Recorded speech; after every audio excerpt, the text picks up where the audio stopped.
दोस्तों, इस कहानी का नाम काली डायन की कहानी है। मैं आपको बता दूं कि ये कहानी मैंने बनाकर नहीं लिखी है। ये कहानी एक सचमुच की घटना है जो कि मैंने इंटरनेट से पढ़ी है और बस आपको सुनाई है। यह कहानी बहुत पुरानी है। कुछ लोग मानते हैं कि आत्माओं का अस्तित्व नहीं होता है।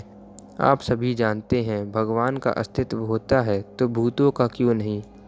आप सभी ने महाभारत और रामायण जैसे ग्रंथों में पढ़ा होगा कि जब भगवान इस धरती पर रहते थे तब भूत पिशाच भी हुआ करते थे। भगवान निरंकार है। निरंकार का मतलब होता है कि जिसका कोई आकार नहीं होता। जिस रूप में लोग भगवान को पूजते हैं उसी रूप में वो दिखाई देते हैं।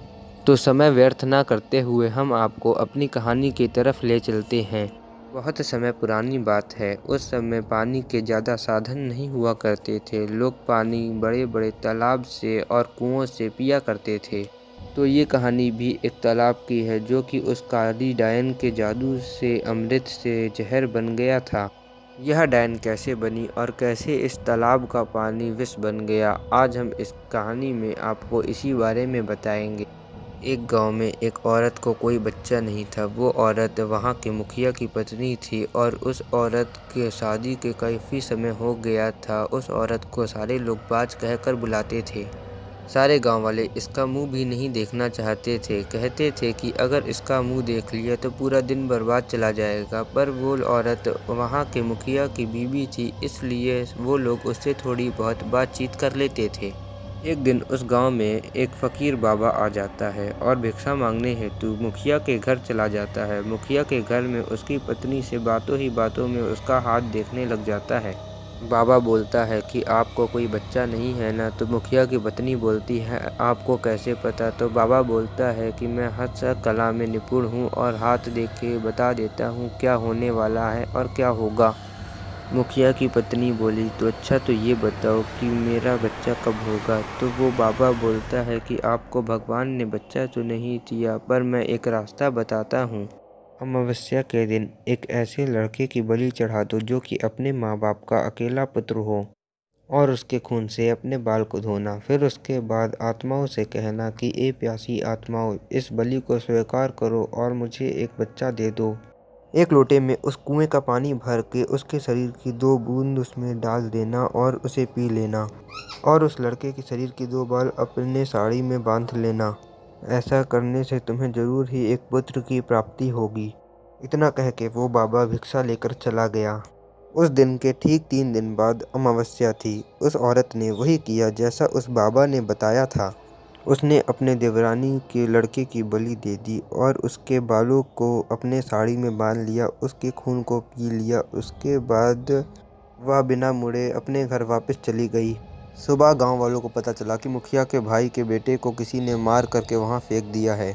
जब यह बात मुखिया और उसके भाई को पता चली तब वो लोग बिना चप्पल पहने ही नंगे पैर वहां भाग पड़े और थोड़ी देर में पूरे गांव वाले वहीं पर इकट्ठा हो गए।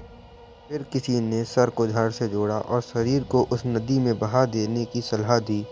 वैसा ही किया गया। उस शरीर को नदी में बहा दिया गया और सब लोग यही बारे में सोच रहे थे कि ये कैसे हुआ होगा, किसने किया होगा। यह बात सारे लोगों के लिए चिंता का विषय बन गई थी। मुखिया घर पहुंचता है तो क्या देखता है, उसकी पत्नी बहुत खुश दिख रही थी और पकवान बना रही थी। मुखिया ने पूछा, तुम्हें बिल्कुल दुख नहीं है, हमारे भाई का लड़का मर गया है। वह पहले ऐसी नज़र से देख रही थी कि जैसे उसे मार ही डालेगी। उसके बाद उसने कहा, लड़का उसका मरा है, मेरा नहीं, मैं क्यों शोक मनाऊं। और ज़ोर ज़ोर से हंसने लगी और बोली, पागल हो तुम, तुम्हें तो खुश होना चाहिए, तुम्हारा भी एक पुत्र आने वाला है। और यह जानकर और भी ज़्यादा खुशी होगी कि वह इस जायदाद का अकेला वारिस होगा। वह फिर ऐसे हंसी। यह देख करके मुखिया को रहा नहीं गया और वह उसे जान से मारने के लिए तलवार उठाने चला गया, पर तलवार अंदर नहीं मिली। जब वह अपनी पत्नी के बेड के पास पहुंचता है तो क्या देखता है, सारे कपड़े खून से लथपथ हैं, वहीं तलवार भी पड़ी थी और उस पर भी खून लगा हुआ था। तो वो समझ गया कि इसने ही वो बलि दी है और ये सब उसने पुत्र प्राप्ति के लिए किया है। उसने उसे मारने का विचार छोड़ दिया और उसने कहा कि अगर अभी वो उसे मार देगा तो सब लोग उसे ही गलत समझेंगे, और फिर वो वहाँ से चला गया। उस दिन के बाद से उस गांव में ऐसी ऐसी घटनाएं होने लगीं। किसी की बैल मर गई और किसी ने किसी को मार डाला। उसके टुकड़े तो ऐसे पड़े थे जैसे किसी ने उसे नोच नोच कर खाया हो। तो किसी दिन किसी का कुत्ता, किसी की बछड़ा, किसी की बकरी मर गई और वो सब उसी तरह मरे थे जिस तरह भैंस को मारा गया था। ऐसी घटनाओं के होते रहने से सारा गांव परेशान था और किसी को समझ नहीं आ रहा था कि आखिर हो क्या रहा है। एक बार की बात है, मुखिया रात को अपने गेट के पास सोया हुआ था। आधी रात के समय उसे गेट खुलने की आवाज़ आई। उसने देखा एक औरत उसके बाल फिकरे हुए बाहर चली जा रही है। देखने में तो ऐसा लग रहा था जैसे कि उसको कोई खींच कर ले जा रहा हो। अगस्त की काली रात, चारों तरफ से आवाज़ें आ रही थीं, कहीं सियार तो कहीं कुत्ता। उसे ऐसा लग रहा था कि जैसे कि ये रात न जाने क्या कयामत ढाएगी। अचानक एक गाय के बछड़े की चिल्लाने की आवाज़ आती है। मुखिया को समझ आ गया था कि कहीं न कहीं यही पूरे गांव की बर्बादी का कारण है। मुखिया के दिमाग में एक आइडिया आया। उसने सोचा कि क्यों न चल के देखा जाए कि आखिर ये डायन अब कहाँ जाती है। उसने थोड़ा आगे चलकर देखा तो पड़ोसी के गाय के बछड़े का सर कटा हुआ पड़ा था। उसके धड़ को वो औरत खींच करके पीपल के पेड़ की ओर ले जा रही थी। पीपल के पेड़ के पास पहुंचने के बाद उसने कहा, ए प्यासी आत्माओं, मैं तुम्हारे लिए भोजन लाई हूँ। मुखिया ये सब नीम के पेड़ के पीछे छुप कर देख रहा था। एकदम वो क्या देखता है कि चार काली छाया वहाँ प्रकट हुई और देखते ही देखते एक भयानक शरीर में बदल गई। उन्हें देख के उसके शरीर के रोंगटे खड़े हो गए। उसके बड़े बड़े दांत, लाल लाल आँखें, बड़े बड़े नाखून। आँख के रंग तो ऐसे चमक रहा था जैसे कि बार बार बदल के जलने वाली लाइट जल रही हो। इतना भयानक दृश्य उसने अपनी पूरी जिंदगी में कभी नहीं देखा था। एकदम वो क्या देखता है, वो चार आत्माएं और उसकी पत्नी उस लाश को खाने लगती है। ऐसे खाने लगती है जैसे कि कोई भूखा आदमी किसी खाने पर टूट पड़ता है। यह सब देख के मुखिया के पैरों के नीचे से तो जमीन खिसक गई कि उसकी पत्नी एक डायन है। जब उसने सारा मांस नोच नोच कर खा डाला तब उसने भूत के मुंह से एक बात सुनी। भूत ने कहा, आज से 3 दिन बाद अमावस्या है। उस दिन हमारी शक्ति बढ़ जाएगी और फिर हम तुमको सारी शक्तियाँ सौंप देंगे और फिर तुम अपने मर्जी से कुछ भी कर सकती हो। तुम गांव वालों को अपनी उंगली पर नचा सकती हो। वो ये सब सुनकर डर गया और भाग करके गांव वालों के पास गया। उसने धीरे से गांव वालों को जगा दिया और कहा, मैं बताता हूँ, तुम्हारी बर्बादी एक डायन की वजह से हुई है। और उसने कहा कि सब लोग अपनी अपनी लाठी उठाओ और चलते हैं। आज हम लोग मिल करके उस डायन का अंत करेंगे। फिर सारे गांव वाले पीपल के पेड़ की ओर चल दिए। पीपल के पेड़ की ओर गांव वालों को देखकर सारे भूत तो गायब हो गए पर वो डायन वहीं खड़ी रह गई। गांव वालों ने मुखिया की पत्नी को इस हालत में देखा तो वो लोग दंग रह गए और वो लोग वहीं रुक गए। तो फिर मुखिया ने कहा कि खड़े क्यों हो, तुम्हारी मालकिन नहीं है ये तो एक डायन है। इतना कहते ही सारे गांव वाले उसे लाठी मारने लगे। वह अपनी जान बचाकर भागी और भागते हुए एक कुएं में गिर पड़ी। गिरते वक्त उसकी साड़ी कुएं में अटक गई। फिर एक गांव वाले ने कहा कि अटके रहने दो इसे मारना मत, इसे सजा अपने आप ही मिलेगी। वो लटकी हुई थी, चिल्ला रही थी कि मुझे बाहर निकालो, मुझे पानी पिलाओ। पर सारे गांव वाले खड़े होकर के वहां उसका तमाशा देख रहे थे। किसी ने उसकी मदद नहीं की पर वो बार बार यही कह रही थी कि मैं तुम सब गांव वालों को बर्बाद कर दूंगी। एक एक को मैंने पानी के लिए नहीं तरसाया तो मेरा नाम भी काली डायन नहीं। 2 दिन तक उसकी लाश यूं ही लटकती रही। तीसरे दिन अमावस्या थी। उस दिन के बाद उसकी लाश का पता नहीं चला कि कहाँ गई उसकी लाश, जबकि कुआं बिल्कुल सूखा था। अब उस बात को काफ़ी समय बीत चुका था। लोग उस बारे में भूल चुके थे। कुछ दिन के बाद ऐसी बातें सुनने में आने लगी कि उस कुएं के पास से आवाज़ें आती हैं। वहाँ से वही आवाज़ें आती हैं कि मैं तुम्हें पानी के लिए तड़पा दूंगी। और कभी कभी रात को मंत्रों की आवाज़ें आती हैं। लोग इस बात को समझ रहे थे कि जब तक उसका शरीर जल नहीं जाता तब तक उसकी आत्मा भटकती रहेगी। कुछ दिनों बाद कुएं का पानी सूख गया तो गांव के लोग परेशान हो गए और कुछ दिनों बाद फिर से कुआं भर गया। ये सब देखते हुए कुछ लोगों ने कहा कि क्या पता कि ये सब उसी ने किया हो। और कुछ लोग कह रहे थे कि उस बात को बहुत समय हो चुका है, अब वो यहाँ कहाँ रखी है, और चलो पानी इसी से खींच कर पिया करेंगे। सुबह कुछ लोगों ने कहा कि चलो चल के पानी खींचते हैं। कुछ देर में वो लोग कुएं के पास पहुंचे तो वो लोग क्या देखते हैं, कुआं खाली था। अब वो लोग आश्चर्य में पड़ गए कि पानी गया तो गया कहाँ। फिर वो लोग लौट ही रहे थे तभी कुएं से आवाज़ आई कि कहा था ना पानी के लिए तड़पा दूंगी, तुम लोगों ने मुझे पानी नहीं पिलाया था, हा हा हा। अब मैं तुम लोगों को पानी के लिए ही नहीं खाने के लिए भी मोहताज कर दूंगी, अब यहाँ पानी कभी नहीं बरसेगा, हाँ हाँ हाँ। अब गांव वाले परेशान हो गए, उनके पास पानी ख़त्म हो गया था। दूसरे गांव से पानी लाना पड़ता था, वहाँ पे बारिश न होने के कारण वहाँ के कुएं भी सूख गए। फिर उस गांव के मुखिया ने भी पानी भरने को मना कर दिया। उसने कहा कि तुमने जो किया है उसके वजह से हम क्यों दुख झेले जाएं। कभी उस कुएं में पानी आ जाता तो कभी गांव वाले परेशान होते। प्यास की वजह से कुछ लोगों ने पानी खींच लिया और जैसे ही उन्होंने पानी पिया तो उनका शरीर पूरी तरह से सड़ गया। किसी को चर्म रोग हो गया तो किसी के हाथ पैर चलने शुरू हो गए। ये भयानक दृश्य देख कर के गांव वाले पूरी तरह से डर गए और उन लोगों ने उस पानी को छुआ तक नहीं। अब गांव वालों की बुरी दशा हो गई है। वो लोग भगवान को याद कर रहे थे।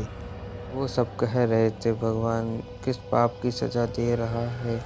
चारों तरफ हड़कंप मच गया। उस दिन से गांव में तो मातम सा छा गया था। दूसरे दिन उस गांव में एक बाबा आते हुए नजर आए। सफ़ेद वस्त्रों में, माथे पे तिलक, हाथ में कमंडल, एक हाथ में माला, बस राम का नाम लेते हुए चले आ रहे थे। सब गांव वालों ने बाबा को आते हुए देखा तो वो लोग बाबा के चरणों में गिर पड़े और कहे बाबा इस संकट से बचाओ। बाबा ने कहा बात क्या है, आप सारे गांव वाले इतने परेशान क्यों हो। तब बाबा को मुखिया ने सारी बात बताई। तब बाबा ने कहा कि मैं इस कार्य में आपकी सारी मदद करूंगा और कहा कि कल मैं अपने शिष्य विराट को लेकर के आऊँगा, क्योंकि इस कार्य में मुझे एक सद्भाव से ईश्वर की भक्ति करने वाले मनुष्य की ज़रूरत है और इस कार्य में विराट निपुण है। आप लोग धैर्य रखिए, मैं अवश्य वापस आऊँगा। यह कहकर बाबा वहाँ से चले गए। अगले दिन सूर्योदय होने से पहले ही वह अपने शिष्य विराट के साथ उस गांव में पहुँच गए। गांव वालों ने बाबा को प्रणाम किया और बाबा ने कहा कि कुछ लोग जा कर के पूजा का सामान लेकर के आओ, मैं यहाँ पर हवन करूँगा। और उन्होंने अपने शिष्य से कहा कि तुम कुएं के अंदर जा कर के उस बुरी आत्मा का अंत करोगे और मैं तुम्हें कुछ ध्यान में रखने वाली बातें बताता हूँ कि इस कुएं में उतरने से पहले तुम्हें सच्चे मन से भगवान का स्मरण करना पड़ेगा। उसके बाद तुम्हें पानी बिना मुंह में जाए कुएं में उतरना पड़ेगा और तुम्हें कुएं की गहराई मतलब कि पाताल तक पहुंचना पड़ेगा, क्योंकि दिन के डूबते ही बुरी आत्माओं की शक्ति बढ़ जाती है। ध्यान रहे, सबसे पहले तुम्हें उसके बालों को काट देना है जिससे कि वह कमज़ोर पड़ जाएगी। जब वो पूरी तरह से कमज़ोर पड़ जाए तो जो मैं तुम्हें खंजर दे रहा हूँ वो खंजर उसके सीने में मार देना है और उसे जला देना है और मैं यहाँ यज्ञ करके तुम्हारी मदद करूँगा। उसका शिष्य तो समझ गया, पर कुछ गांव वालों ने पूछा कि बाबा इस कुएं में तो पानी है, वहाँ उसकी लाश कैसे जलाओगे। फिर बाबा ने बताया वो पाताल लोक में अपने घरों की तरह ही रह रही है, वहाँ भी भूत प्रेतों का घर हुआ करता है। तब गांव वालों को समझ में आया। बाबा ने कहा कि अब जल्दी से जाओ। तो उनका शिष्य कुएं में कूद गया और इधर बाबा यज्ञ करने लगे। जब विराट अंदर पहुंचता है तो क्या देखता है, काफ़ी बड़ा खंडहर है और अंदर से मंत्रों की आवाज़ आ रही है। जैसे ही वह अंदर पहुंचा तो उस डायन को पता चल गया। उसने पीछे मुड़ के बोला कि कौन हो तुम और कहां से आए हो। वह बोला मैं विराट हूं और गांव वालों की तरफ से तुम्हें मारने आया हूं। वह बोली तुम मारोगे और मुझे, साधारण मनुष्य गांव वालों ने तुम्हें यहाँ भेजा है और तुम मुझे मारने चले आए। भाग जाओ यहाँ से और अपने प्राण बचा लो मुझसे। वह बोला नहीं तो क्या तुम मुझे मार डालोगी। वह बोली समझदार हो। वह बोला अगर तुम अपना प्राण बचाना चाहती हो तो इस गांव को छोड़ के चली जाओ, नहीं तो मुझे तुम्हें मारना होगा। इतना बोलते ही जैसे वो उस पर मारने के लिए झपटा, वो वहां से गायब हो गई और उसका वार खाली निकल गया। अब बस उसकी आवाज़ सुनाई दे रही थी और फिर उसने उसको पीछे से ऐसा मारा कि उसका सर जाके पत्थर में लड़ गया और वो बेहोश हो गया। तभी उसके गुरु की आवाज़ उसे सुनाई दी। उसके गुरु ने कहा कि बेटा, अपने आत्मा की शक्ति से देखो और भगवान का ध्यान करो, तुम्हें कुछ ना कुछ जरूर नजर आएगा। उसने भगवान का ध्यान करके अपनी आंखें खोली तो उसे डायन दीवार के पीछे छुपी दिखाई दी और उसके बाल दिखाई दे रहे थे। तभी उसको उसके गुरु की बात याद आई तो उसने झट से उसके बालों को काट दिया और झट से अपना खंजर उठाया उसको मारने के लिए। फिर वो गिड़गिड़ाने लगी और कही कि तुम आदमी हो और मैं निहत्थी औरत हूँ, तुम मुझे छोड़ दो। पहले तो उसे उस पर दया आई, पर जैसे ही उसने गांव वालों का दुख याद किया तो उसने खंजर उसके सीने के बीच उतार दिया और उसके शरीर को जला दिया और उसकी आत्मा चीखती चिल्लाती कुएं से बाहर निकल गई। बाहर निकलते वक्त उसकी आवाज़ आ रही थी, मैं वापस आऊंगी। जब गांव वालों ने आत्मा को देखा तो वो लोग डर गए। बाबा ने कहा, अब डरने की कोई बात नहीं है, अब इसका शरीर खत्म हो चुका है और अब ये तुम्हारा कुछ नहीं बिगाड़ सकती। फिर थोड़ी देर में विराट कुएं से बाहर आया और गांव वालों ने उससे कहा कि अगर तुम ना होते तो ना जाने हमारा क्या होता। फिर बाबा ने कहा, तुम लोग खुशी खुशी इस कुएं का पानी पी सकते हो। फिर गांव वालों ने पानी पिया और बाबा का आदर सत्कार किया। तभी जोर जोर से बारिश होने लगी और गांव वाले झूम उठे। उस गांव में फिर से खुशियां छा गईं। तो दोस्तों, कैसी लगी आपको ये कहानी? अगर आपको ये कहानी पसंद आई है तो कमेंट करके ज़रूर बताएं। इस वीडियो को एक लाइक कर दें, बिकॉज लाइक से बहुत ज़्यादा मोटिवेशन मिलती है हमें नई वीडियो बनाने के लिए। इस वीडियो को शेयर करें ताकि ये कहानी और लोगों तक भी पहुंच सके। दोस्तों, मैं आपको एक बात और बता दूं, ये कहानी मेरी नहीं है। ये कहानी मैंने इंटरनेट से पढ़ी है और बस आपको सुनाई है। इस कहानी के सच होने का दावा मैं नहीं करता हूँ, ये मैं आप पर छोड़ता हूँ। वीडियो में कुछ गलत लगा हो या कोई सुझाव हो तो कमेंट करके ज़रूर बताइए। इस वीडियो को यहीं ख़त्म करते हैं। Thank you for watching this video.